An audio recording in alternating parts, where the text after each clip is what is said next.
ప్రభు ఏది ప్రభు నాకు ప్రభు ప్రభు ఏంటి ప్రభు నాకు ఇబ్బంది చివరికి నా భార్య కూడా నీకు దూషించబడింది ప్రభు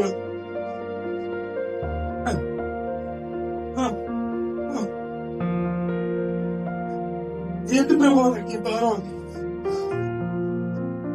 మూర్ఖులారా మనము దేవుని వలన మేలు అనుభవించింది కదా కీడును మనం అనుభవించదము నేను అనుభవించను యెహోవా ఇచ్చాను యెహోవా తీసుకున్నాం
అప్పుడు యెహోవా సుడిగాలిలో నుండి ఈలాగున యోబునకు ప్రత్యుత్తరమిచ్చెను, జ్ఞానము లేని మాటలు చెప్పి ఆలోచనలు చెరుపుచున్న వీడెవడు?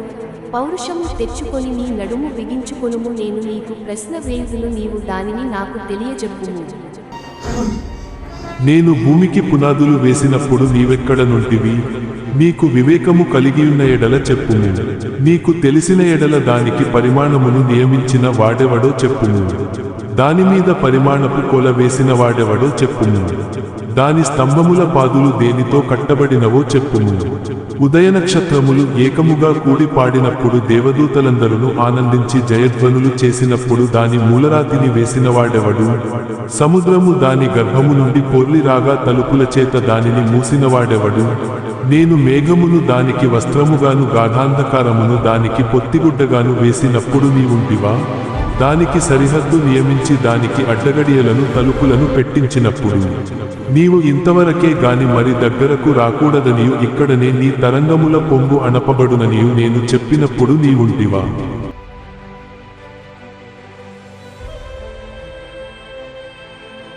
యోబు స్నేహితులు ఎలీఫ్జు, బిల్దద్, జోఫర్ యోబును నిందించిన విధానం సరైనది కాదని, దేవుని గురించి తప్పుగా మాట్లాడారని సూచిస్తుంది మరియు వారిని క్షమించమని యోబు ప్రార్థన చేయాలని దేవుడు ఆదేశిస్తాడు.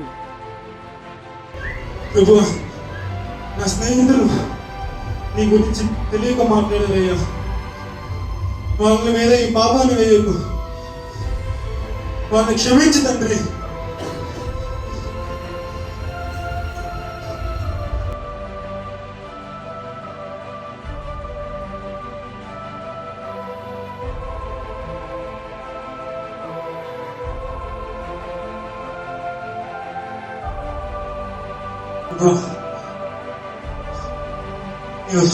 సమస్తమే ఎరిగిన వాడు ప్రభు. ఈ ఉద్దేశం లేని దుష్కర్మలు కావు.